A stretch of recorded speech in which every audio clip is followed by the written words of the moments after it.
Yeah, we're good. All right, all right, all right, all right.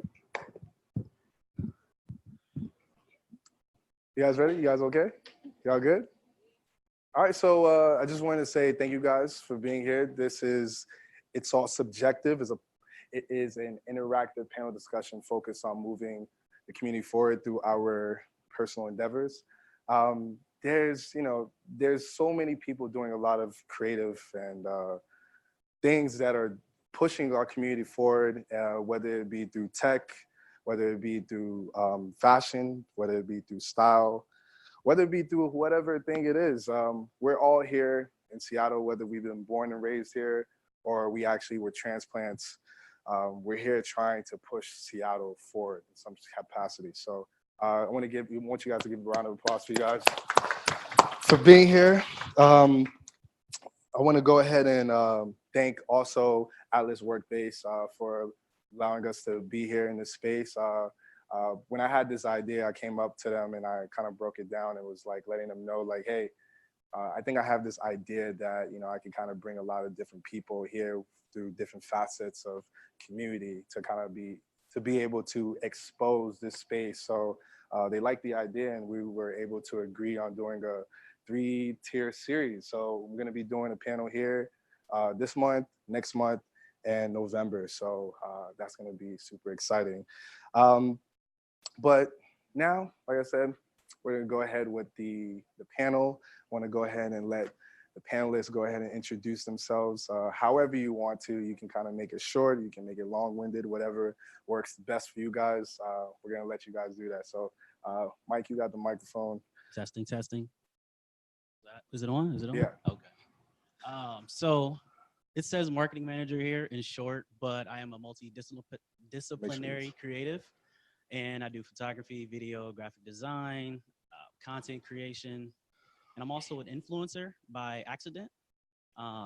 So those are those are some of the things that I've done as of late, but we'll get into more of that as we go.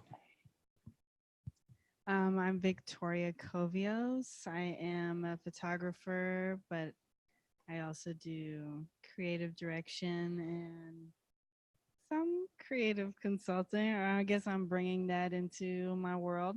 Yep. Yeah.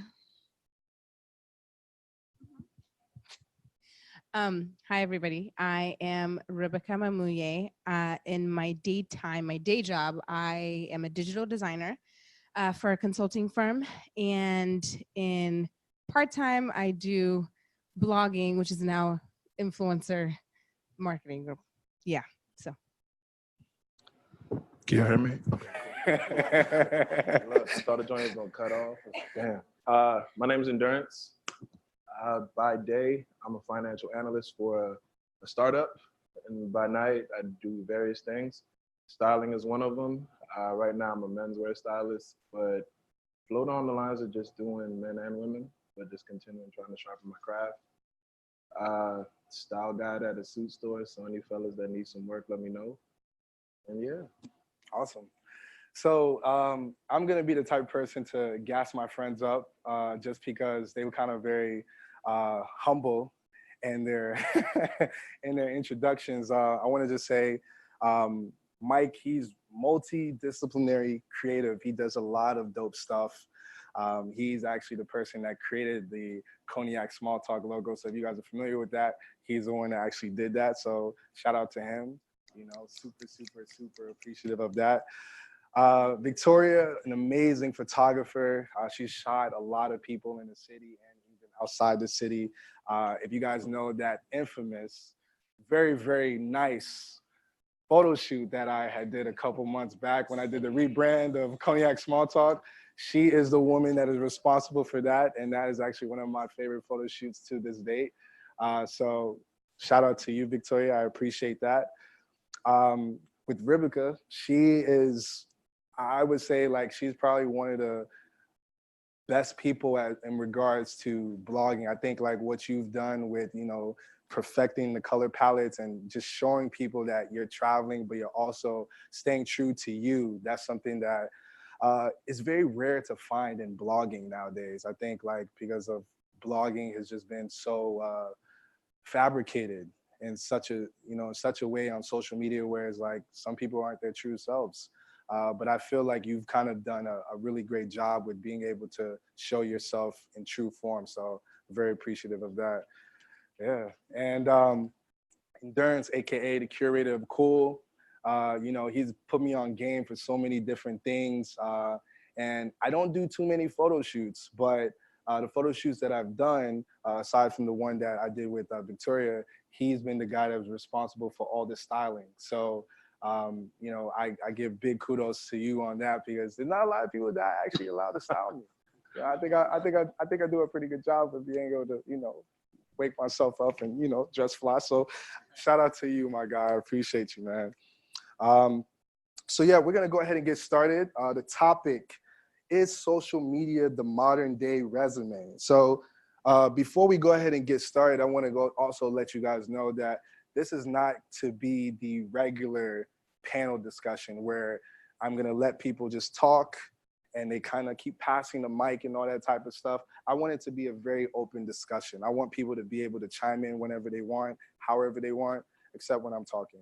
I'm playing. But just chime in whenever you feel like you wanna say something. Your voices will be heard.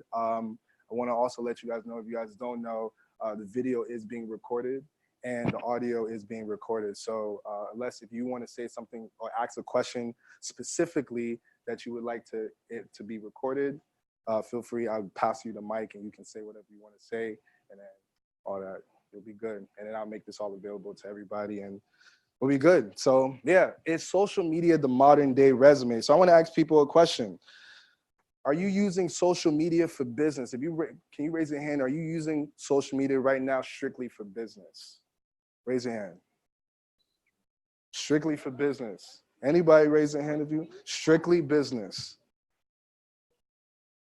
Okay, that's cool. Are you using social media for strictly personal reasons? Okay.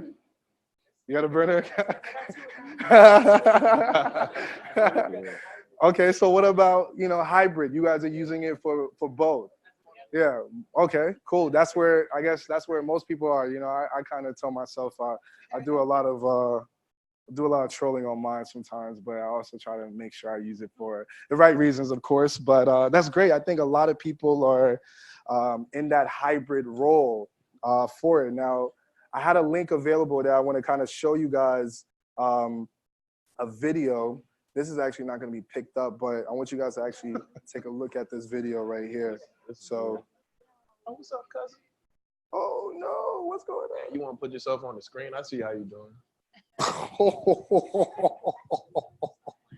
It is not playing. Okay, well, we're going to, you know what? I'm actually see if, we're going to see if I could do this instead. Hold up. I don't know what. It is all good. So I had a video and the video was pretty much going to, so the video that I had pretty much was going to just show people that they've been using Twitter, Instagram for the longest on being able to gain opportunities for business and also gain opportunities for people to be able to expand their business, be able to kind of collaborate with different people around the world. And it's just showing people that there's so many different ways to be able to leverage social media if you're smart about it. Now, if you're not smart about it, obviously, you get in a lot of trouble.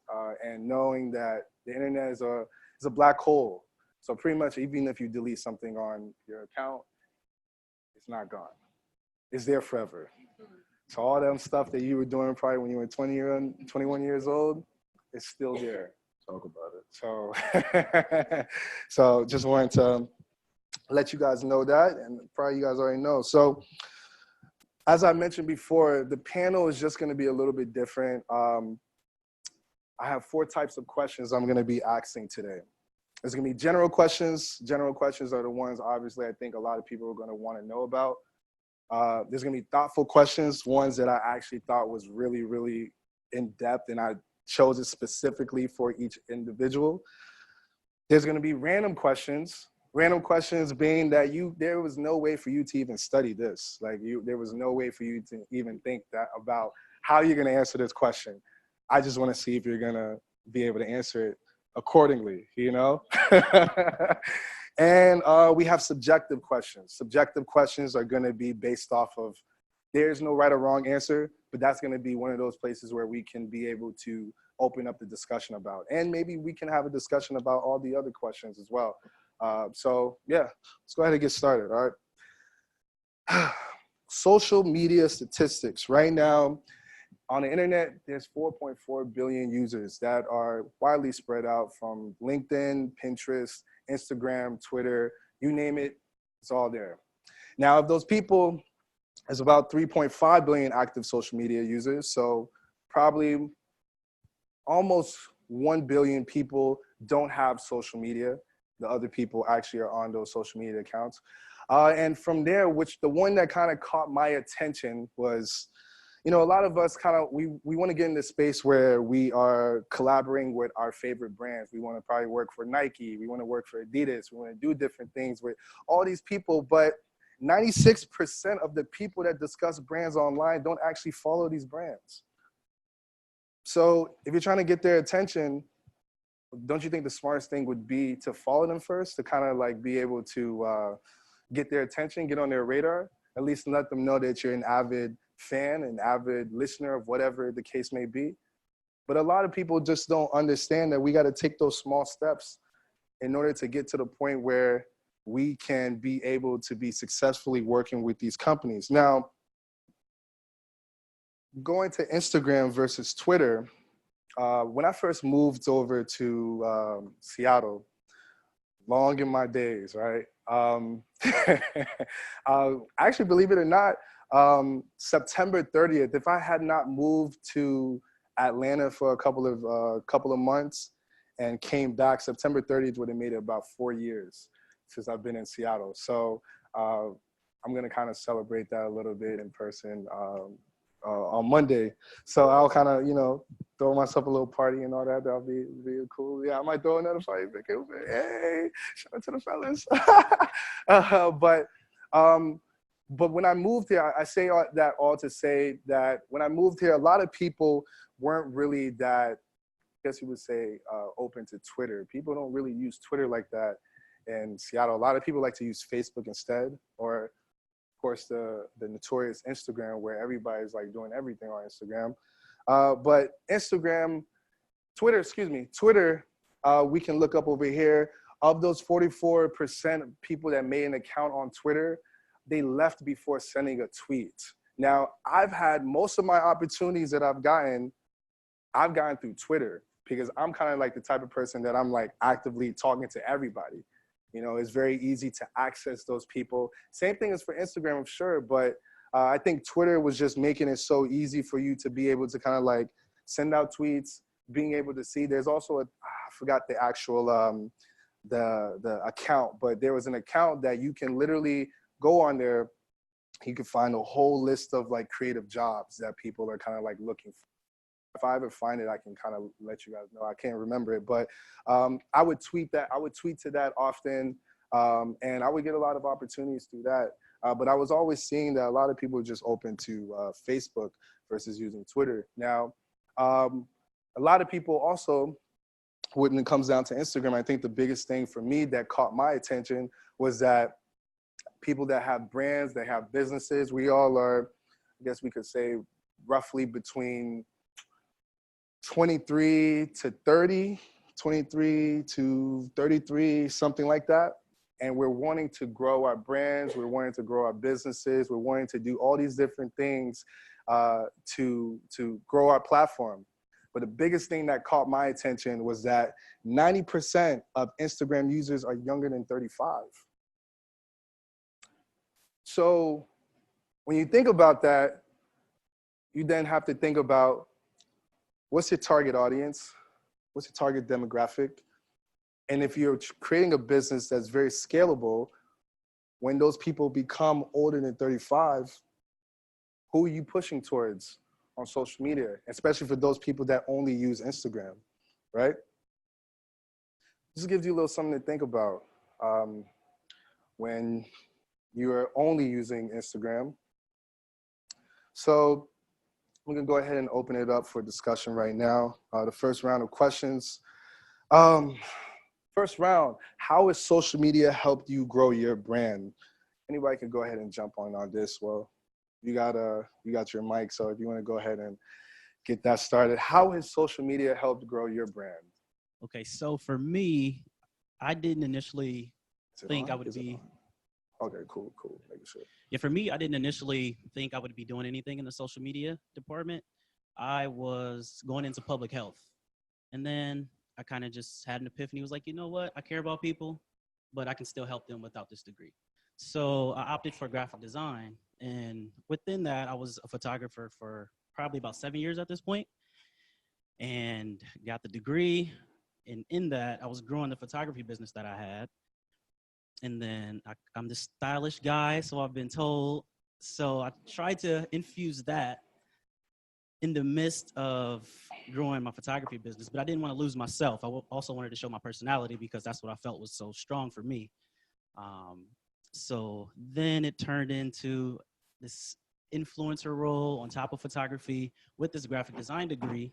So how do I merge all of these things? So then I had a point of joining this marketing agency, and I learned that. So now at this point, I'm 9 years into this creative area, and I moved to Seattle, and I get a part of Capitol Hill Block Party. So I do social media, graphic design for them. So now I'm like, okay, I'm in this new city. What else can I do? So now I've just been merging all these things, and now it's just become this multi-disciplinary guy. And I've just been creating ever since, and it's more me than it is anything else. So you see the graphic design in some of the work that I do for myself, or I may share one of my friends' work, but I just want me to be the personal brand, and you see everything that I do based off of who I am and what I show. So yeah.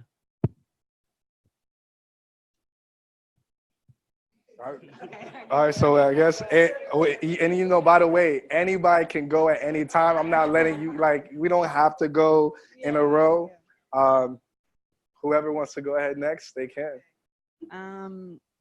I use social media for my business, maybe in probably not the most efficient way. Because I know quite a bit about methods to market myself. Now, do I use those methods? Not so much. To be perfectly honest, I mean, although I still have had quite a few opportunities come through Instagram mainly, and that's either by way of, you know, somebody ending up sending me a direct email, or it's a DM on Instagram. I mostly post my own work on my Instagram, and like a lot less of me and my personal life, with the exclusion of the IG stories. I kind of do my little rants, and they're few and far between. But when I do hop on there, there's usually they're long. But I don't know. Yeah, I don't actually have anything more to say about that.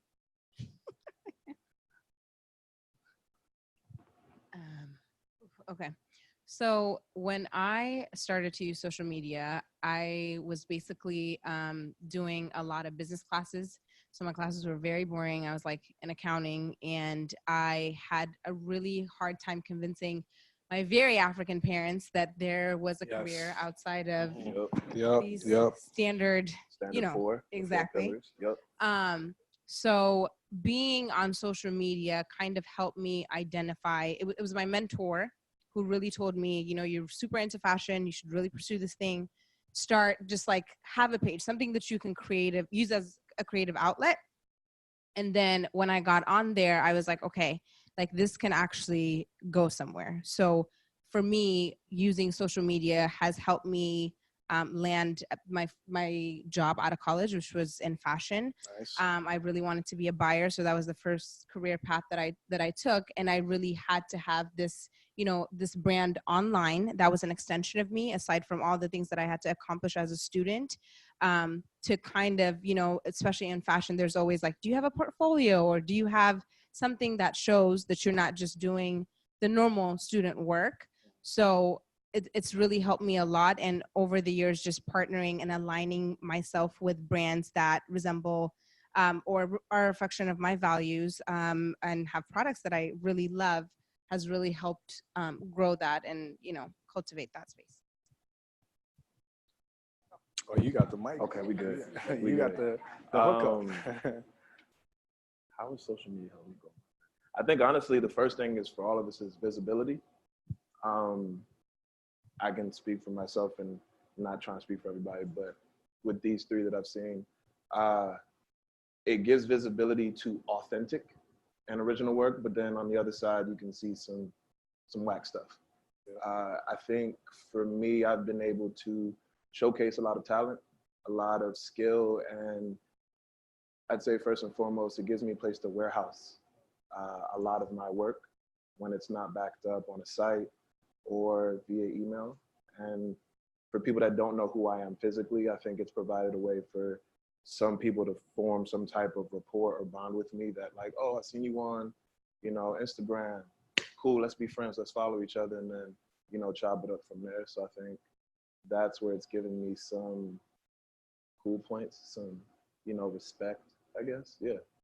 So with that being said, I just kind of want to piggyback off of what you were saying. How are you able to authenticate the people that aren't being them true selves with the growing of their brand? Like how because I know I've ran into people that, I used to be in awe of when I was a youngin' on social media. I'll say that.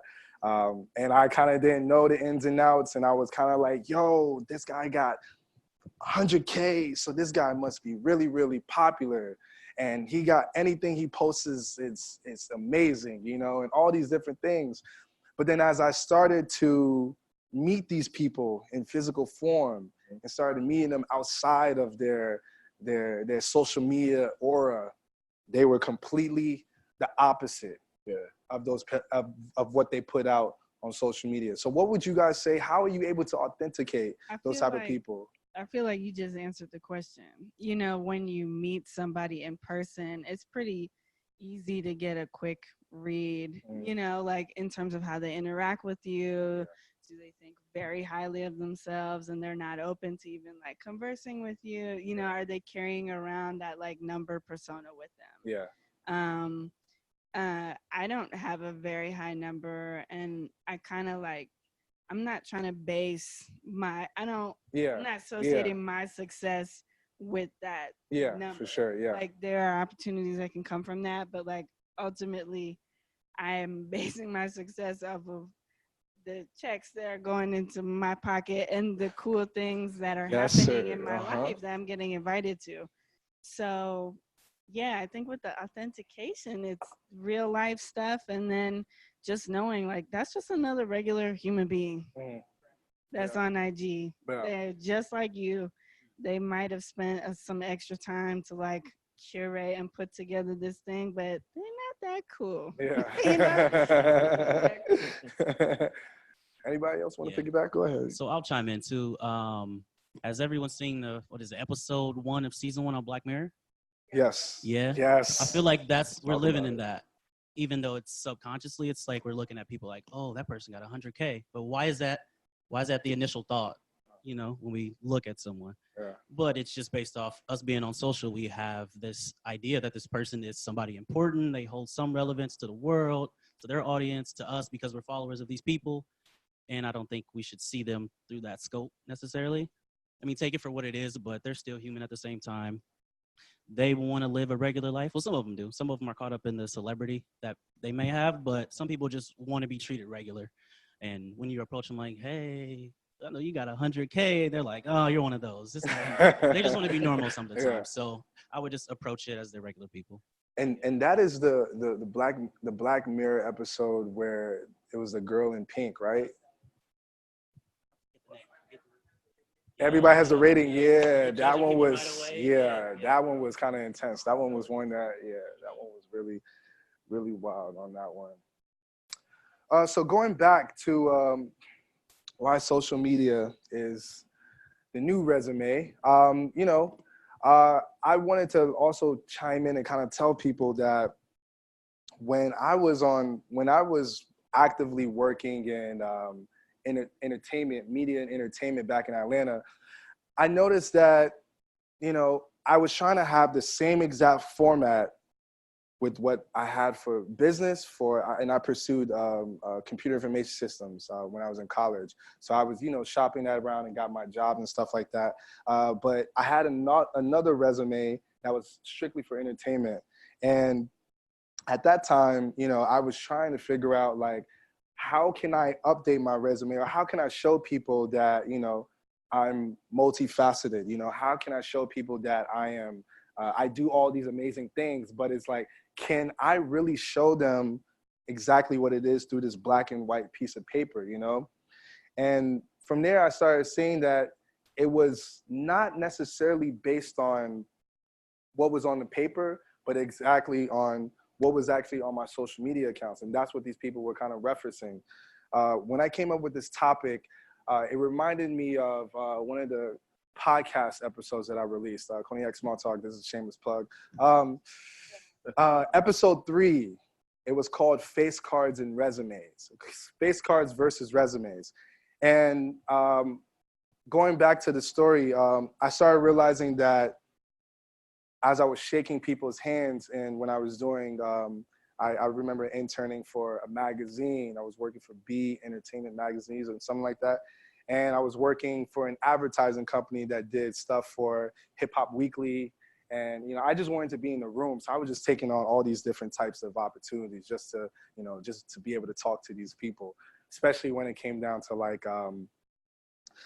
being like at, because there's a lot of stuff that was going on in Atlanta. So just, these award shows and all this type of stuff, at least be able to say, hey, I got a badge that I can walk in and kind of flaunt and all that type of stuff. But anyways, I started realizing that I had got all these opportunities, not from what was on that black and white piece of paper, but just based off of being around the right people at the right time and being able to, and I wouldn't always tell people like, cosign is a good thing, but at least to be able to show people that, hey, I have some work that I can show you online that validates why I'm in this room.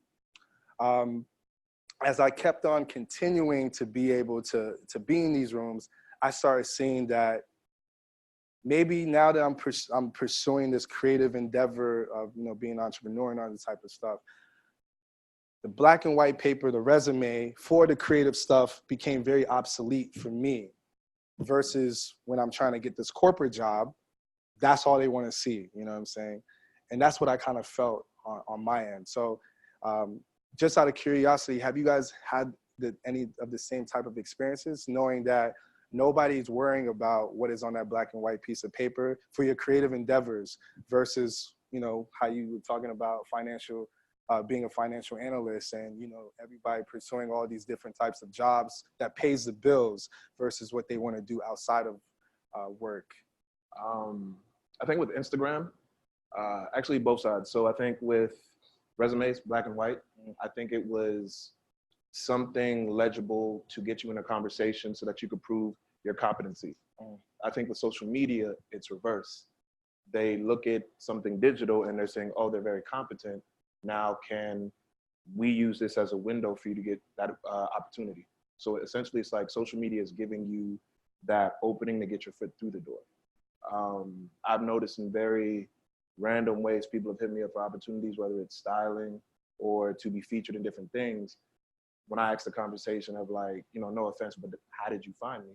Because I just like to know these things. It may be, I saw you on so-and-so's Instagram, who would have thought, like a story or a page, and then I just clicked on yours. And the thing about that is just clicking on somebody's page, seeing what they actually can do and just having that engagement. I think it allows people to say, okay, whether or not yes or no at a quicker instant, instead of just, in olden days, it looks like you have the core requirements. and then you got to play the politics and BS through that. I think social media kind of just nips it in the butt. All right, if you can do it, cool. We're gonna figure out if you can, talk the talk after. Yep, absolutely.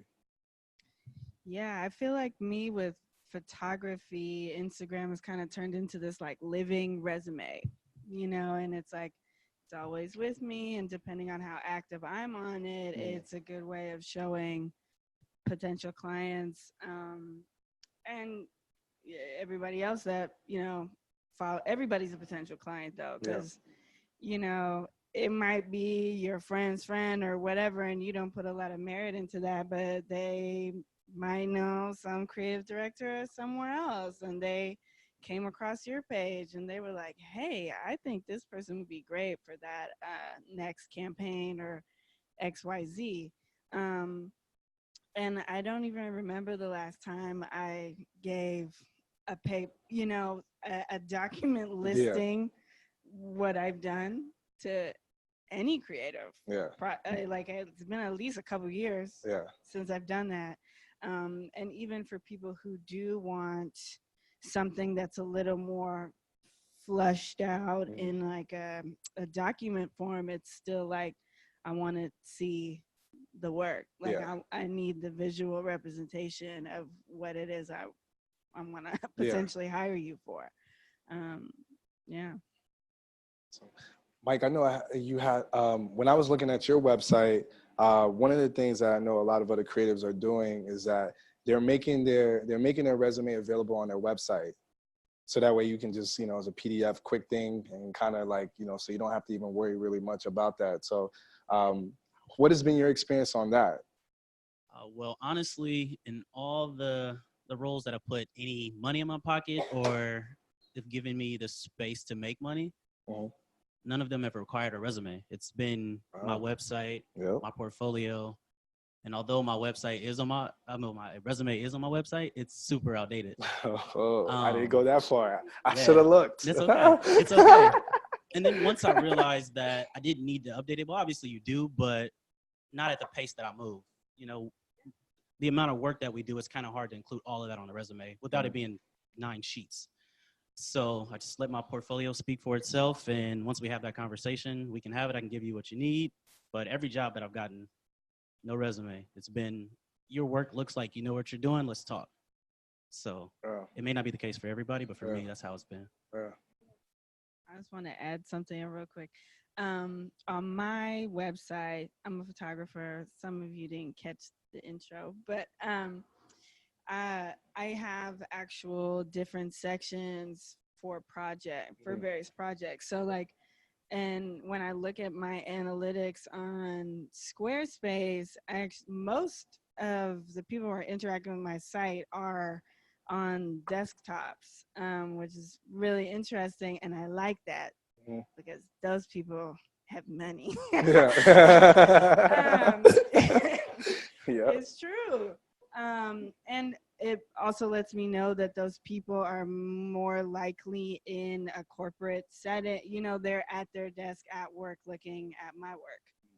And so when they're on my website and they're seeing things broken down into different sections, project by project, they're already kind of getting that resume that we're talking about too. Is that the most efficient thing? Who's really to say? I don't want my website to be swallowed by a bajillion projects. And not everything I do is on there, but it functions. Yeah, absolutely. Ribicca, did you want to say something? Yes. On the creative end, definitely. I mean, when you create as an influencer, we have these things called media kits where you pitch yourself, to brands, and you definitely have to include your social media, your Instagram feed, Twitter, Pinterest, things of that sort. But I also want to speak on that as a professional, because I feel like social media is definitely one of the first places that people potentially look when they're looking to hire somebody. And I, as a professional, I'm always walking this fine line of, okay, what is, this social media requires this authentic self that you have to put out there. But a lot of the times our authentic selves, specifically speaking to the majority of the people in this room, it's not what you see in corporate America. It's not what's accepted in corporate America. It's not what is deemed as professional.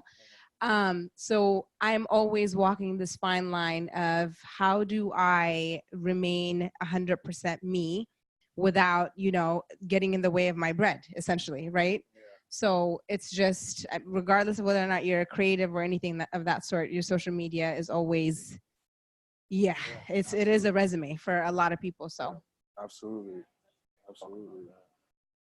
So now that we have the kind of like the consensus that, the resume is kind of like obsolete a little bit to most of us. In that case, how often should you update it? That's kind of what you were talking about before. So according to Monster.com, 8% of workers can't remember the last time they made changes to their resume. Meanwhile, 15% of employees or people that are updating their resume update their resume almost every day. Only time I've actually found time to actually update my resume was, kind of the bullet points that are up here. When you get a promotion, you get a project, you complete a project, you get a certification, you get a degree, or you master a new skill. That was the only times I know I've, corporate world, corporate life, you're probably working at that job for about anywhere between a year to 3 years before you try to switch it up. And when you're looking for a new job, that's when you kind of update your resume. And then, of course, when you get that new job, you kind of put the title there and before you kind of figure out what the responsibilities that you're going to be doing for that job is. So that's when I've kind of found time for me to actually update it. Although it's very, very simple to do. It's just something that is not at the top of our minds. And I feel like I can attest that and I can speak for everybody on that. When it comes down to that situation. Kind of piggybacking off of Ribicca, what you were saying, this next slide kind of shows people that your employers are actually looking at your social media accounts. Now, out of curiosity, I just want to see what everybody has to say, but when you are applying for a new job and they give you the option to add your social media account, how many people actually put their social media account on there? Okay, cool. Is it because you don't want your employer, to kind of see all the crazy stuff that you might be doing? We might have been out on a weekend or something like that. We were kind of drinking and we were kind of showing off. We were kind of doing some wild stuff. And we don't want our employer to see that IG story that was last night, right? I think about that too. I'm one of those people that I never do. The only time I actually put a social media account is when it's LinkedIn. And because of me being so OCD, my LinkedIn username is literally the same username for all of my other accounts. So therefore it's just like an open invitation. All my accounts are public because I'm wanting work. I'm wanting to be able to collaborate with different people. But why is that the case then? I mean, I'm kind of just, I don't know. I feel like, especially if I'm just now on LinkedIn, I've actually started to slowly merge in the factor that I do a podcast. Like my employers have never asked me about, they've asked a little bit about like creative stuff that I do outside of work, but I never was confident enough to kind of talk about that stuff because I just felt like everybody that I probably worked with was kind of lame. So they're not even gonna understand what I'm talking about, So I would always shy away from it. But I've seen that now there's a lot of people that are getting these cool opportunities, especially me wanting to kind of like get into more of a speaking events. There's a lot of people that are looking for that on LinkedIn.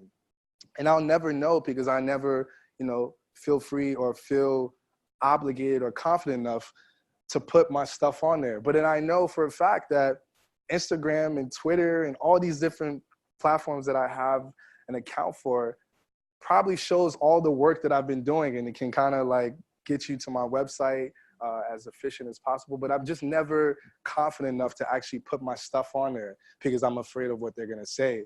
But in actuality, a lot of these employers are actually wanting to show that they actually want to just be able to see that you actually exist, you have a life outside of work, you actually, you actually do stuff with yourself. But I don't know, after even looking at this type of stuff, I kind of always felt like I have to be in person to talk to them and explain to them versus like what they see, So curious, I know Victoria, you were about to say something, but I think with that, the whole notion of like, are you gonna kind of clean up your social for possible employers? I guess it's just like, well, what kind of person are you? Yeah. And what kind of work do you want to do? And do you really want to compromise your lifestyle for an employer and making money? Yeah. Are you in the right industry?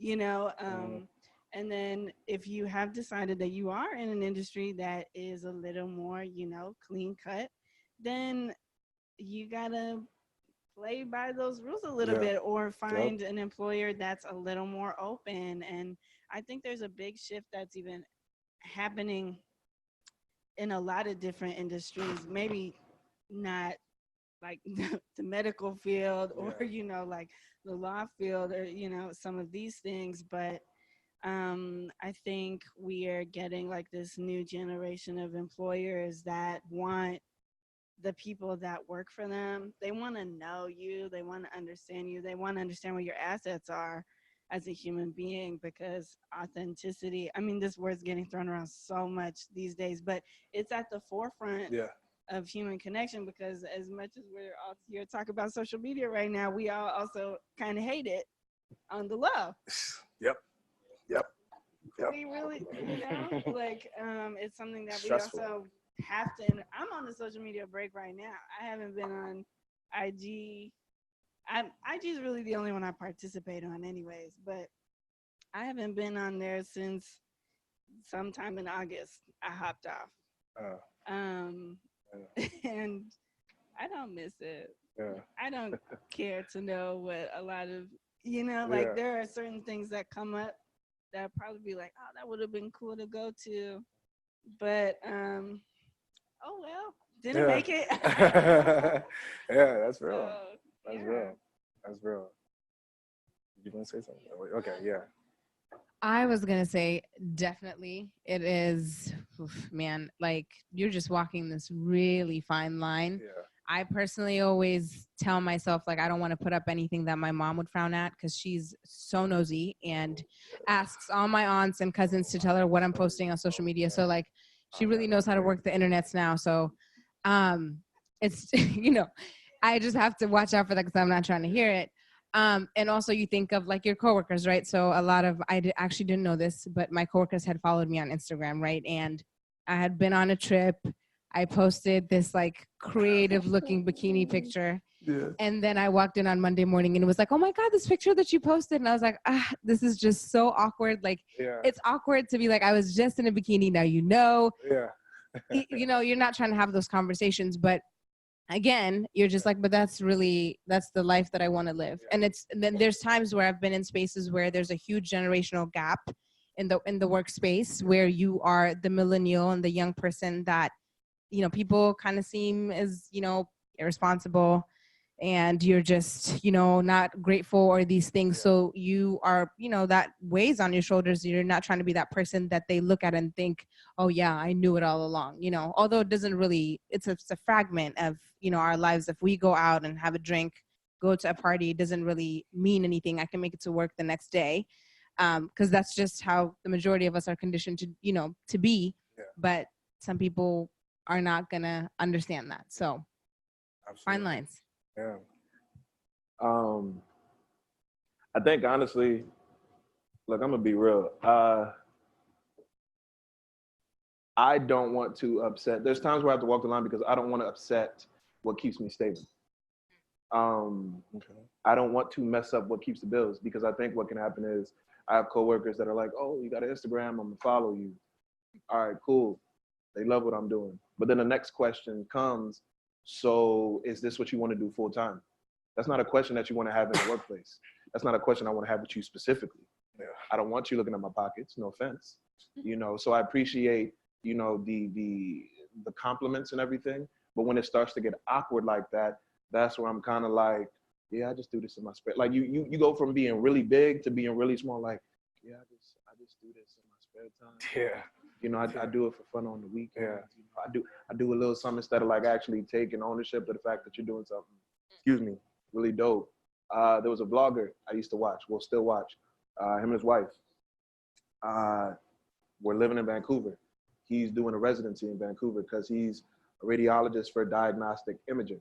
So raised in Newfoundland, doing his residency over there, and you know, he's just popping.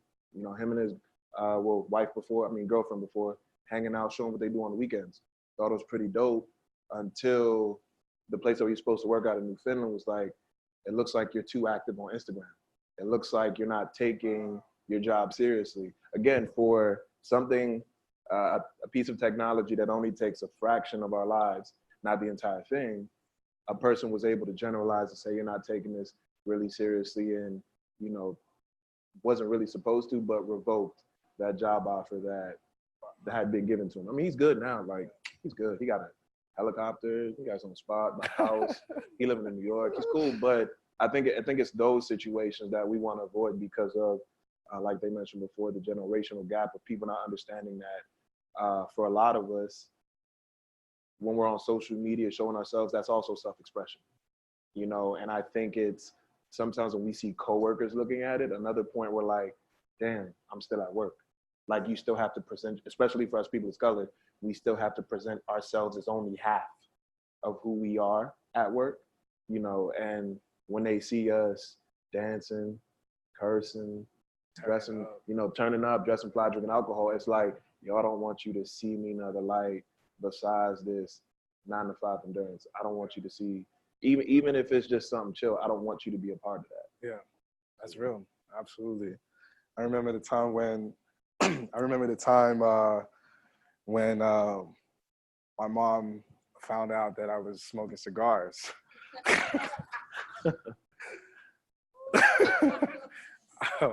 I'm Nigerian. Mm-hmm. Talk about it. That's all I'm saying. That was a long conversation, very, very long conversation. And I'm like, Mom, you don't even know how to really use a computer like that. How did you even find that out? Like, how did you even know? Yeah, it was a long conversation with her. Yeah, it was long. So yeah, the next general question: should the term influencer be used to describe your occupation? Now, I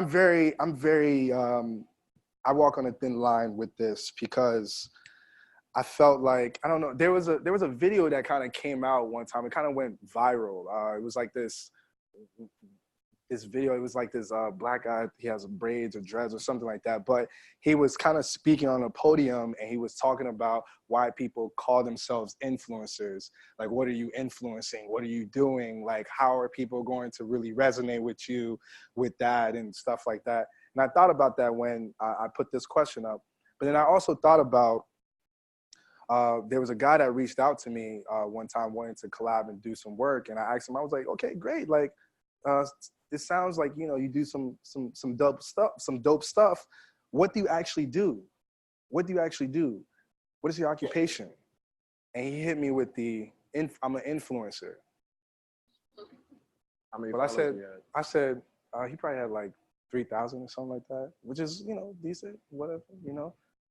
But I was like, wow, that, like the fact that that's all you said, like you're influencer. Like I'm trying to figure out what exactly it is that will be beneficial for me to work with you. If you're only saying and this was like through email. So, and I didn't really know him at all, but you know, he kind of reached out and was saying that. But then it kind of like got me thinking, like, are people actually going around saying that they are an influencer and you should pay me to help you do this because I am a quote unquote influencer?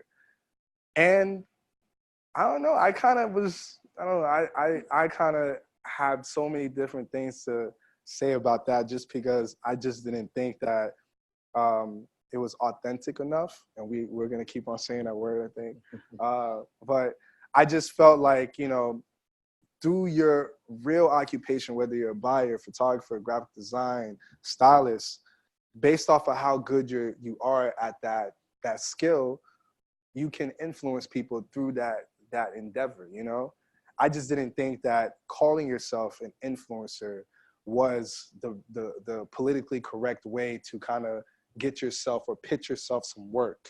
So what would you guys say about that? Like, what is, oh yeah, go ahead, yeah.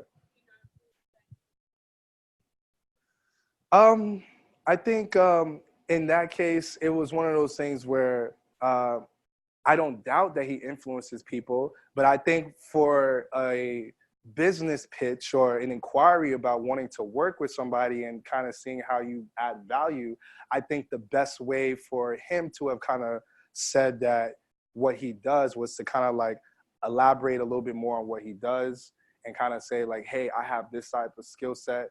But instead of kind of just saying, hey, I'm an influencer, you should, and he was kind of wanting to like be in photos. He wanted to kind of like be in some of the like the photos that we were doing. And I was like, that's not really gonna do anything for me, really, like from what I'm like looking to do.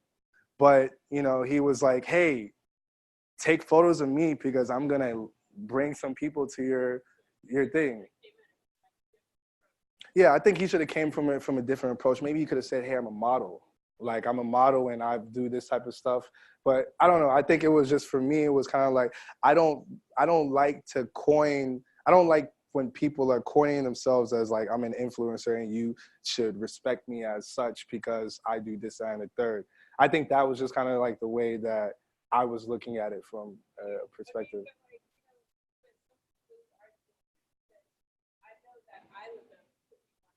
Uh-huh. Yeah.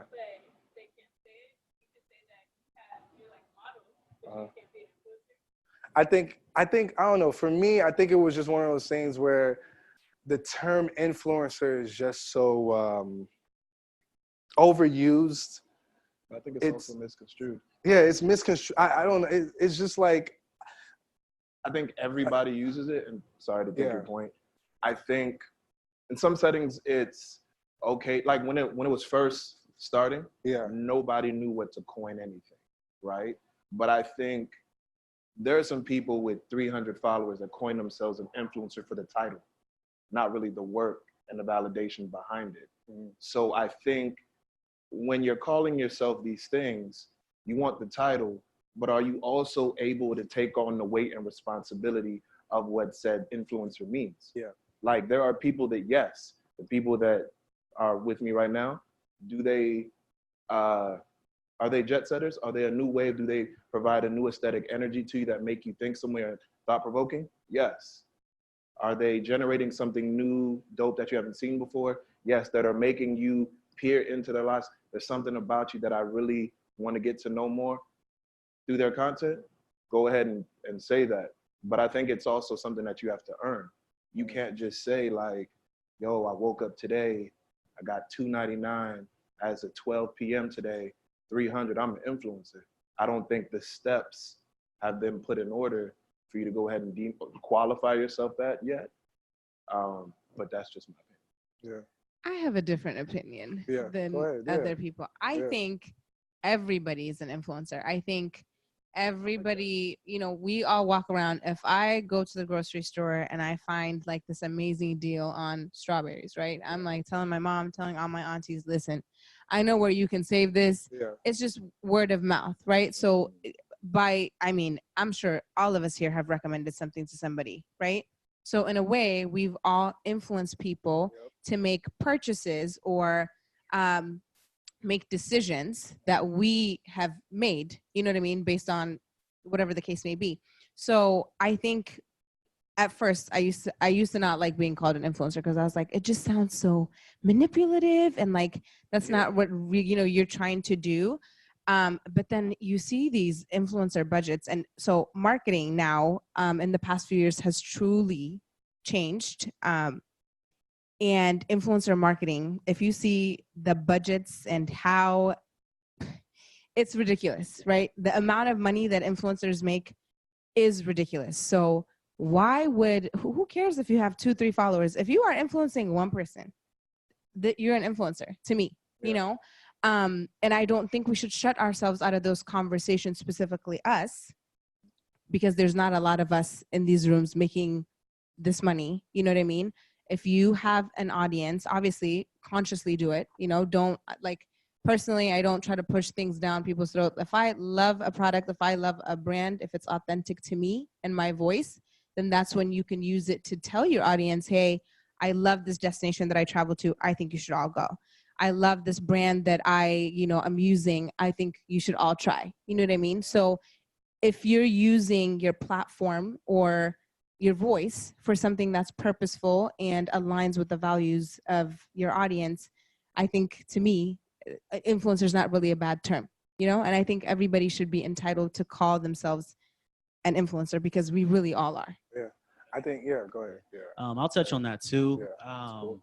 Although I agree with you, I feel influencer shouldn't be the operative term.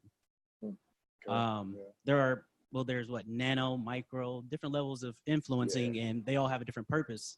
These brands, they reach out to these certain influencers with certain amount of followers for a reason, but I just don't think that's the right word we should go with going forward. And I've hired influencers for Block Party because I've seen like what we could leverage. We particularly found someone who was a festival influencer.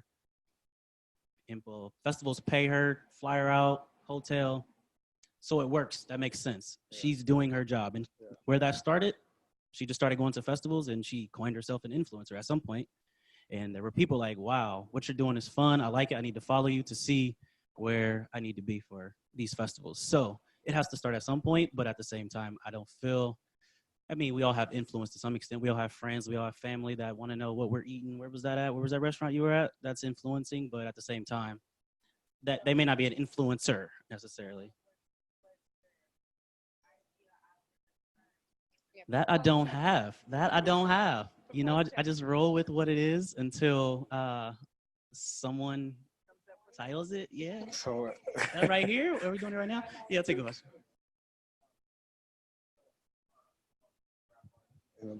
yeah, let's pass the mic. Yeah, just for that. Yeah. How's it going? I'm a rap artist. My name's B-Boy Fidget. I do other things as well. I'm big into entrepreneurship. And I think the same thing is happening with like the term influencer as it is like with the term rapper.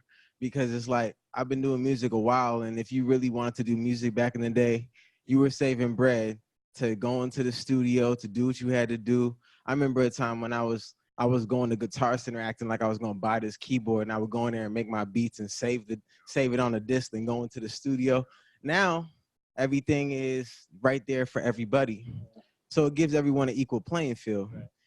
But at the same time, it's like, so everyone has the opportunity to be whatever it is that they say they want to be. Right. But then it's going to be on all of us to really like prove that. So like when somebody says there's an influencer and you got websites like, I believe it's called like influencer.com, and they just check to see how many followers you have and likes, and you know all that stuff can be fake, you know what I'm saying? Yep. So at the end of the day, it's like, you know, I think whether it's music, being an influencer, it's really gonna depend on your grind. But everyone, the one thing that the internet I feel like has done is just give us an equal playing field. But and you can call yourself whatever you want, but like you saying, like the woman that you employed for the festival, at one point she probably didn't have a big following. Exactly. She just loved the music, was going to the festivals, taking the footage, and she was like, I'm an influencer. Yeah. Just like you said, we all are influencers, but I think it's on all of us to take it to whatever level that we're gonna take it to. And no one's really gonna respect you till you take it to that level anyway. Agreed. Yeah, I agree with you on that. I think one thing too is like with everybody's at a different point on their path, you know? So like somebody might be over here and has like 500 followers, and somebody who's doing comparatively the same quality work might have 20K or something. Now, are they more important?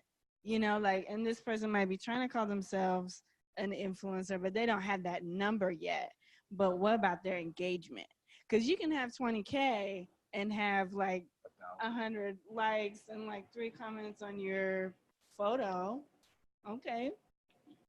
but you can have like 500 followers and like 50, 100 comments of people really engaging with you, because what that person has done is they built a community. That person has an audience, you know, and like those are different things. Because the community is going to support you, they're going to ride with you. And I think people get caught up in these numbers, and like I've definitely been there. Like I remember there was a few years ago, I like hit 2,000 followers, and I was like, oh wow, okay, how do I get it to 3, you know? And I was focused on it, and I was posting more, and I think I was starting to get more followers. But at some point I was like, I'm just posting Just to to get post, yeah. interaction. Yeah. And that didn't feel good for me, because I'm not that kind of person. Yeah. And I mean, now I probably don't post enough, but you know, the people that follow you and engage with you, like, you're gonna find the ones that resonate. And if they don't like something and they unfollow you, some people get, you know, butthurt over that stuff, and it's like, no, that's a win. You lost somebody who's anchoring down your shit, you know, like, you need people who are not that person in your world to support you in your business, support you in whatever it is that you're trying to do.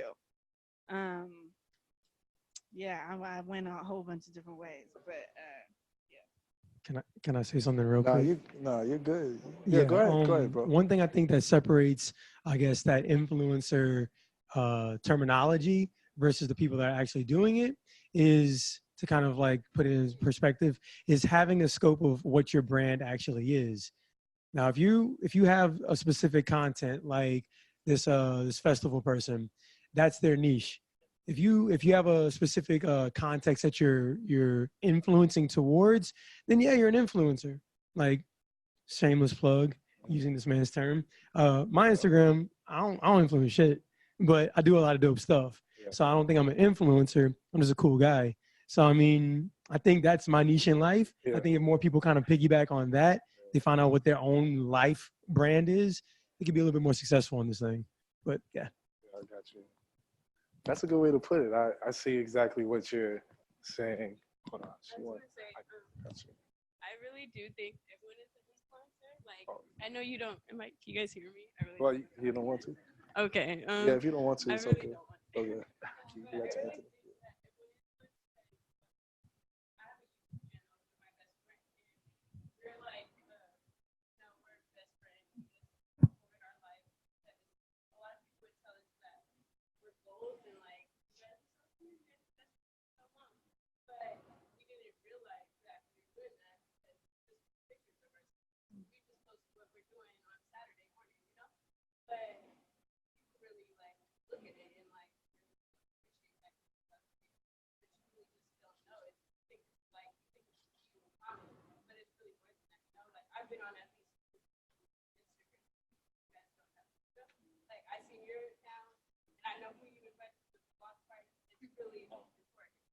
Yeah. but you're talking, what you're talking about though, that's like, you're just doing you. And that's like the most valuable thing you could ever do, not even for anybody else, but for yourself. And that's why people are engaging with you like that, right? It's because you're just being you, and that's the most beautiful thing. So I know Anthony had a question in the back. So, as I guess, the marketing guy, the way we define influencers is your ability to impact a purchasing decision. So, can you get someone to buy something? Now, the space is wide open right now because of the lack of data. So, if I were to pay an influencer like 100 grand, post my things, they'll send me a report. I'll see the likes and comments and shares, whatever. But I won't have that view into how many people went from their post to my site to making a purchase. Mm-hmm. So in the future, that won't be the case. But for right now, anyone can claim to be an influencer. Anybody with a following that they grew, bought, or otherwise have. So as I guess we marketers or our agencies become more sophisticated and we're able to discern the impact of giving a lump sum to an influencer, they making a post, and then we're able to tell exactly where their audience went and what their audience did, and then they make a purchase tomorrow, a week from now, a month from now, then that space would no longer be wide open for anybody with a large following. So my question to the panel is, do you know the purchasing decisions that you can impact? What is the range of those? So do you have a niche, or are you, let's say, quote unquote, a lifestyle influencer where you can get anyone to do anything? It's a good one. I'm not an influencer in that sense. And I don't really think I'm trying to be. I'm also maybe slightly different in that, like, as a photographer, I'm marketing myself for work to be hired to create content, and not the reverse of selling something else for somebody. Or, well, I guess I kind of still am selling something else for somebody, but it's just a different way. So. Anybody can answer. Yeah. So in the fashion, beauty, and travel space, there's been times where brands have contacted me and created certain links that are directed to kind of like a space that they've created for me, codes, using your name, add 15 or whatever the case may be, so they're able to track it in that sense.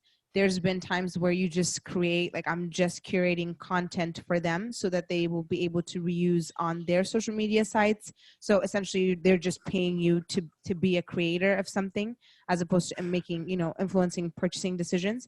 And there's also apps like It to Know It, where you can essentially brands have affiliate programs that you tag whatever you're wearing, and then you would make money off of how much of that you're able to get people to buy. So there's measurables in that sense. Sorry, I will walk over to you. So I'm aware of the tracking links, the issue of the tracking links, the affiliate links, the buy it now from the page, is that the conversion rate is not high enough to justify the investment that we make in influencers. So the assumption is, yes, we gave this person $100,000 for 5 posts. Those 5 posts generated maybe $10,000 in sales directly from the affiliate links or the codes or the other means that we have. But what we're paying for is the impact that we can't measure. So something like Popeyes throws a chicken sandwich on Twitter. Sure, they can catch how many people went to the Popeyes website and looked to where their closest Popeyes was, but they can't capture that viral impact of, I saw someone tweet a photo and I didn't interact with anything, but I went to the local Popeyes myself. So we're assuming that that's happening. And that's what's driving the influencer investment right now. It's like, we are assuming that people are seeing this. So like, it's like a TV commercial. Like, we were never able to track sales directly from a TV commercial, except within like that short time that the TV commercial airs in digital worlds. So we're assuming that impact exists, and like we could see it like kind of correlated, but like over time, what we hope to see is that we're able to know exactly the exact number of people that saw it, and of those people, how many people actually bought it. So because it's an assumption today, that's why people who bought followers or bought engagement are still able to, quote unquote, describe themselves as influencers, because we're assuming that impression number and that reach number is going to equate to real sales, but we can't prove it quite yet. And once we're able to prove it, then that can expand the space significantly or shrink the space. Could I say one more thing? Yeah, go ahead. Yeah. I think you're already starting to see well, not starting to, but in some pockets, especially retail, you're seeing the repercussions of that. Take the term influencer and just put it on a celebrity athlete or a model. Now, most of the days, for example, Barney's. Barney's has been around for a while, right? The Barney's just closed. Now people are starting to figure out that they owe money to different subsidiaries. They're moving things left and right. Now, why? Because brands figured out that if you give, whether it's money or clothes to these said people that we follow, you don't have to go to the stores no more to look for something to buy. You can just go on Instagram. Yo, I like what Odell Beckham Jr. is wearing. Let me cop it there instead of actually having the premise of I go to retail spaces to find what I look for. That's non-existent now because it's directly in front of you. Yeah. Because of the influencer marketing. Yeah. Yeah. So, you know, the good thing about open discussion is that a lot of time is taken during this discussion. So we're actually slowly running out of time, which is not a bad thing, but I think it's good that, you know, we've been able to kind of go impromptu a little bit with this. So I want to talk about one more thing. We have about 12 minutes, maybe 12 minutes. We're supposed to be out by 8, but I should say 8:10, so we're okay. But yeah, I wanted to talk about this. Where will you be when, I messed up, if social media was to disappear for good? Now, a lot of times, you know, real world, right? So a lot of times we feel as though that we need to host every single thing that we've done on social media only. We don't have to invest in a website. We don't need to invest in an exterior platform to host the work that we do. There's been a couple of times this year where Instagram was down or Twitter was down, and a lot of people were freaking out. Like, oh, yo, how am I supposed to do this? How can I put this out? I got a post I had a fit that people didn't even see. I got to delete it, and now I got to repost it. Oh, my goodness gracious, right? That was something that was actually a thing, right? A lot of people was spazzing because they couldn't actually be able to reach their audience through their social media. Biggest thing here is if you're investing more time on social media than your actual website, you're doing business backwards. The good thing about these panelists here, they all have a website. I searched it. I try to do as much stuff as possible when trying to find out all these questions. We might have to do a part 2 because I feel like I had a lot of questions I was going to ask you guys pertaining to your websites, where, you know, we could have talked about a lot of good stuff, but there was one point that I wanted to actually read up, and I actually had like a little analogy in regards to this. So feel free if you want to close your eyes while I'm saying this, you can. If not, it's all good. Okay. So imagine a cocktail party at your favorite spot. People are introducing themselves, chatting it up, asking those superficial, what are you doing for a living? Most people come to decompress and have some fun.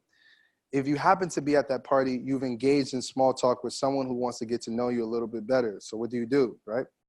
You invite them out for coffee, lunch, whatever it is. And then that point is that one-on-one conversation away from the noise of that cocktail party, that you'll have an opportunity to talk more, ask them about questions, have them answer your questions, and really get to know them outside of that social setting, right? Think about social media as that cocktail party where you first met. And think about your website as that coffee date where you learn more about them. You wouldn't have made that initial connection without that cocktail party. But in order to take that relationship to another level, you need to engage with them on a personal level. So being active on social media is wonderful, but without a website, your business will cease to exist if social media disappears for good. If all you ever do is introduce yourself at the cocktail parties and you don't ever meet over coffee, people won't get the full experience of your business and what you bring to the table. Does that resonate with you guys a little bit? You can't always be at these parties and just introducing yourselves, right? Without being able to leverage them, take them over to that coffee date or that lunch or for that dinner. So I think a lot of people right now are caught up in the whole social media is the go-to. This is the final destination for everything I'm going to be doing. But they're not focusing on where they actually house their stuff. If we're going to be using social media as this place where, we want, employers or people that are in these creative realms that we want to hire us, we got to have another place that we're going to harbor that information, just in case if, these founders of all these social media platforms were having coffee one day and we're like, you know what? I've suffered a lot from, hosting Instagram and Twitter and Facebook. And, I think collectively, let's just shut this shit down. What's going to happen when, that happens, So I encourage everybody to, if you are a creative or you are somebody that is seeking opportunities that is outside of your work right now, invest in that website. I think that that's going to be very important for being able to get people to actually do business with you, even if it's on the creative side. Anybody want to kind of chime in on that, talk about that? I feel like I may have already kind of said what it is, right? You ran through it. Yeah. I was listening to one of Gary V's podcasts, and he was talking about that same thing. Like some people, like even myself, like so social media wise, like Instagram's kind of the only thing I really interact on. I have a LinkedIn, and I'm sleeping on it. Yeah, there's a lot of things going on LinkedIn, and it's already a professional setting. Much easier way to get real direct about what you want. But if Instagram were to just cease to exist, all of a sudden, do I exist anymore? Like how do you stay relevant when your largest platform like goes bye-bye? Yeah. And I think website's a great thing, but again, that like face-to-face interaction, like learning. I think we've all forgotten. I'm not good at this either. Like keeping in touch with people that and that you've interacted with. Like we got phone. My phone has so many damn numbers in there. I don't even remember who half of these people are at this point. And it's all because like I never sent another text message, and like my memory's not the greatest. Like the chances of me coming back, and like being able to scroll through there and be like, wait, who's that person that I met in New York and this and that? Like, I have no idea. And that's what I actually use Instagram the most for. I made little collections in the saved, you can save things. I got collections. If I go to an event and I follow a bunch of people from that event, I put them in that event collection so that I can because otherwise I'm going to forget. Yeah. Try that. It helps Okay. me. Yeah. I didn't even know you could actually do the collection thing. I didn't know that. The save. The what? Save? The archive. The little bookmarks. I gotta go check that out. I didn't even know that. I'm just really good at just maintain relationships, I guess. I don't know. But you actually are a person who's like that. I'm always trying to.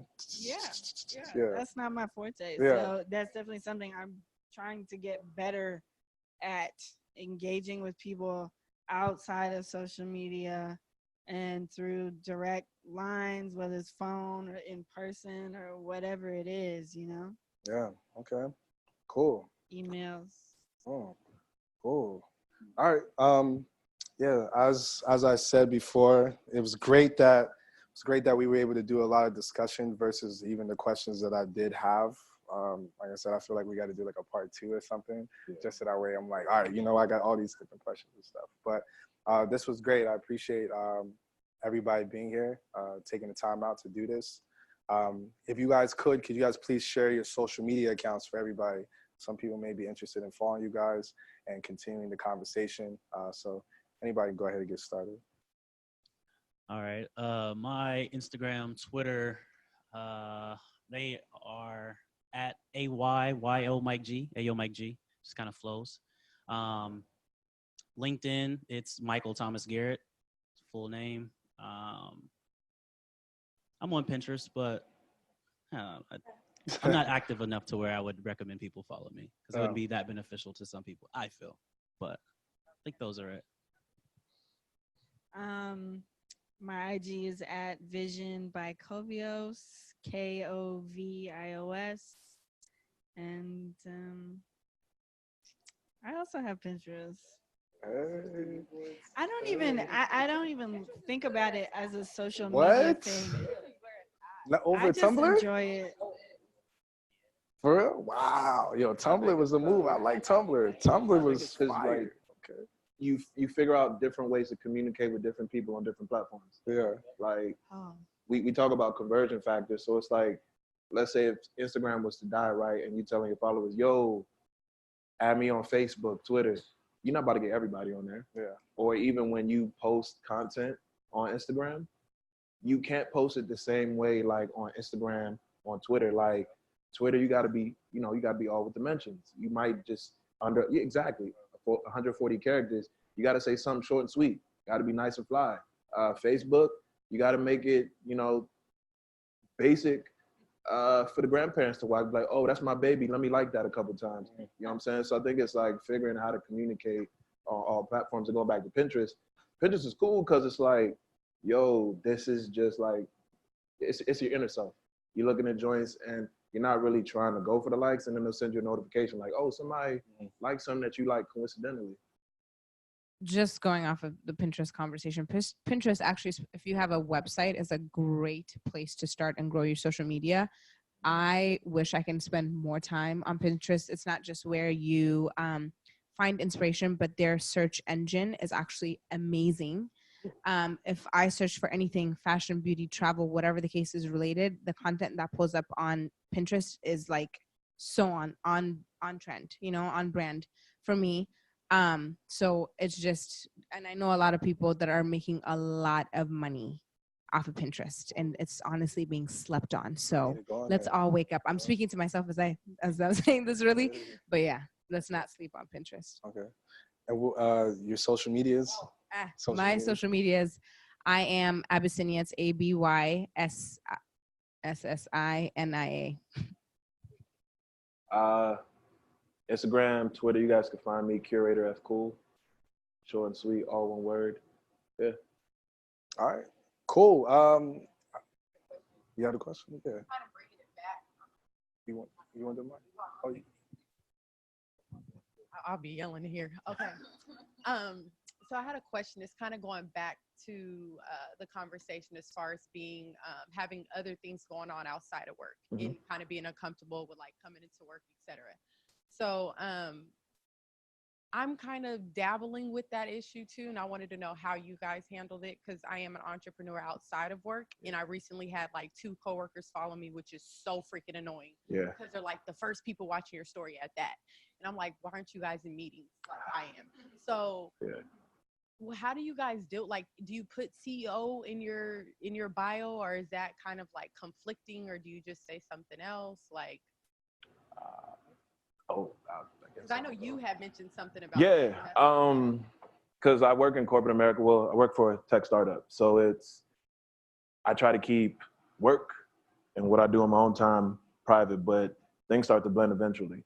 So for me, coworkers start liking my stuff, and we've had a conversation like, yo, so what do you do? And that's always uncomfortable when you try and go to the kitchen, get some, some almonds or whatever, sit down. Yeah. But I think it's honestly, stick by what you do. Like, don't be afraid to put CEO, founder, whatever it is, just because somebody sees it. Because at the end of the day, they're not approaching it from a work aspect. We still forget that people at work are people too, that have their own personalities and have their own things that they preference. And for them to like you, follow you, they're just like, yeah, I just want to get to know somebody that I don't really get to talk to from a humanistic aspect. Because when I go out and I go to, I take these trips and people are on my story, I am very aware that my coworkers see this and they know that I called out on Tuesday. You know what I'm saying? Because I'm not going to show up. So they see the turn up and then they see that I'm quiet on my story the next day. So like for me, I keep it moving. It's just, y'all seen this? This is what it is. I'm gonna own up to it. We're not gonna get into, are you really at this job? Because that's not what you're supposed to be asking me on my Instagram for. Like if I put in the work and it's not lacking, you don't have any other reason to judge me for what I do outside of that. I have to say, One more thing, yeah. so I'm currently now in a space where my coworkers are amazing, and they actually we talk about this. Like if I post a bikini picture, I'm coming in and say, "Did you see this? Did you catch these angles?" Like it's not an awkward conversation to have anymore. But I've been in places where it's been, you know, it's really awkward being like, "Oh, I have to tone down myself to make somebody else think that I'm not, you know what I mean, I'm doing my job efficiently and things like that." So if I would highly advise you to be in a space where you don't have to downplay your greatness. Yeah. Like, you know what I mean? That shouldn't be required of you. And just because you're out here doing all these things, it just means you're dope. Like you're out here running a company and coming into work, showing up on time and doing this work. Like, why do you have to be less than to make them feel better than themselves? You know what I mean? It doesn't make sense. So definitely I would advise you to put yourself in a place where you feel comfortable to be completely you. Yeah. And you can block people from seeing your story. I just did. I blocked you. Yeah, but then if your page is public, depending on how petty they can be, they can look you up, and it could look like you know what I mean? Oh, you're hiding this, and you don't want to have that conversation either. But you have every right to protect your peace, like at all costs. So. All right, and Mike got one more thing to say, and then we're gonna be officially done. I haven't had this conversation thoroughly with a few of my friends, but on Twitter, they detach themselves from their workplace. It'll say, I work X, Y, and Z. My words are not a reflection of said company. And they live a little different than what I would imagine them living, but I think it's because they have that separation. And maybe their work environment is a little more easygoing, but the fact that they put it in their bio leads me to question that they had a meeting at some point this is something you need to do. But for me personally, my workplace is very open. I work for the entertainment industry. I work in music, nightlife. So I think it's a little easier for me, but I'm very conscious of what I post, when I post, and how frequent I post. So I keep those things in mind. Cool. Thank you. All right, with that being said, you guys give yourself a round of applause. Everybody just give yourself a round of applause. Awesome. The good thing about the title of this panel is that there is no right or wrong answer to everything that was being stated. It's all subjective. So you can take what we said with a grain of salt, or you could fully indulge it and start implementing it as early as tonight. So with that being said, thank you guys once again. We are officially done. We're a little bit over time, but that's a good thing, right? So thank you guys. And we got part 2 probably soon. So I'm gonna let y'all know about that.